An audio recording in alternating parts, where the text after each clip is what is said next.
And from US back home now, where we are keeping a keen eye on the drought situation in the country. And now we are joined by my colleague, Nancy Okware, who has been traversing through Marsabit County, one of the counties that have been worst hit by the current drought. Nancy, if you can hear me, good afternoon. Indeed, Ben Troinju, good afternoon to you. We are coming to you live from Marsabit, and indeed, as you have said, Marsabit is one of the counties that have been affected and worst hit by the ongoing drought. This is the third day that we have been in this county, and we have been traversing various areas just looking at how the impact has been like. And what we can report is that most of the affected families are those that are actually livestock herders.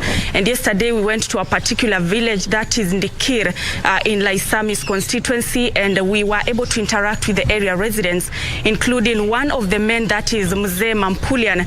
And having talked to him, he says that he had over 1,000 goats, and they all, they all died due to the ongoing drought. He also lost 40 cows and 10 camels.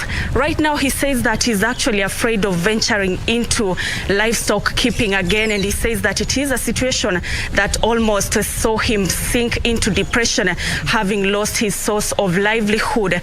And we also interacted with a number of women that have resulted to praying for rains. We actually found them praying for rains, hoping that the situation in this area will improve, because they are talking about the main issue in this county being lack of water. And there have been a number of interventions from the national government, the county government, and of course development partners. And right now I'm joined by Joseph Adome, who is the cluster manager for Marsabit County, that is under World Vision. He's going to tell us how the situation has been like and what interventions they have put in place. Thank you so much for joining us, and let's start from there. What is the situation like having your officers on the ground?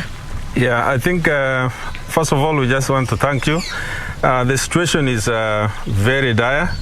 There is a lot of humanitarian need that is required now in Marsabit, because we've had, this is actually the 5th successful rain failure that we have experienced in this region. And this region hosts a big number of pastoralists. Actually, almost 70–80% of the people who live in Marsabit are pure pastoralists. And they have been affected. The animals have died, which is actually their livelihood. They are hungry now. They do not have food. Their children are malnourished. We have situations where the malnutrition rate, severe malnutrition rate, is actually increasing every time. Every time there is a screening for children, you realize that there is a huge number of children who are falling into severe malnutrition, which is a very serious condition here.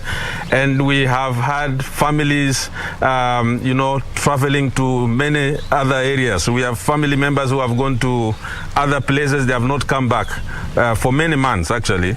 Some families have lost almost all the entire herds of animals, especially the cows. Most of them have actually died. If those who had 300, they do not have even a single cow now.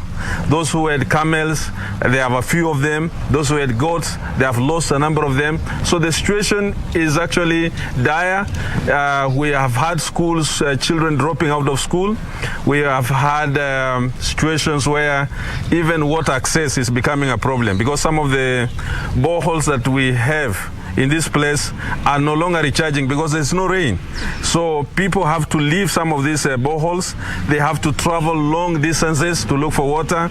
And happily, we are grateful that through the efforts of government and non-governmental organization, we are beginning to see a lot of response activities happening.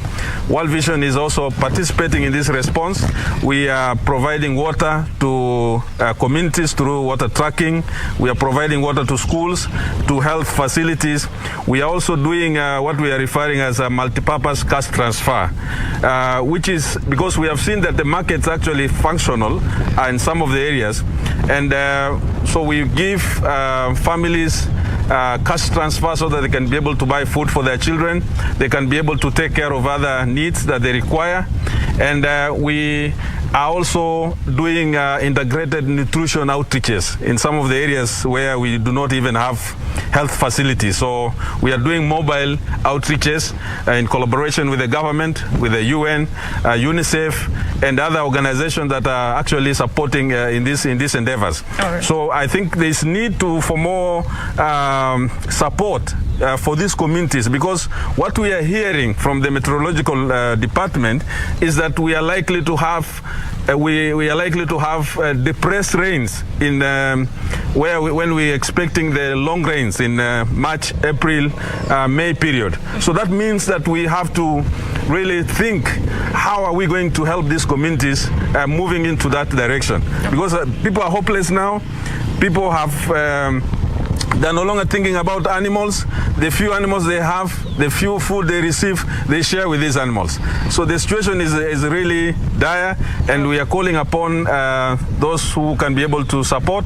They can be able to move in and support these communities to address the situation. Okay. Yeah. Thank you so much.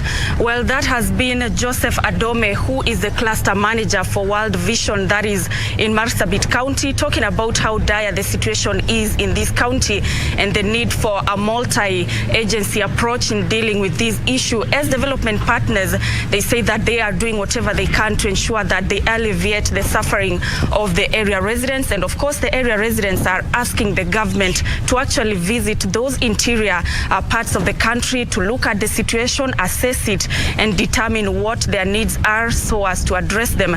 We are going to keep moving around this county, filing more stories. But for now, it's back to you, Ben Troinjue in studio.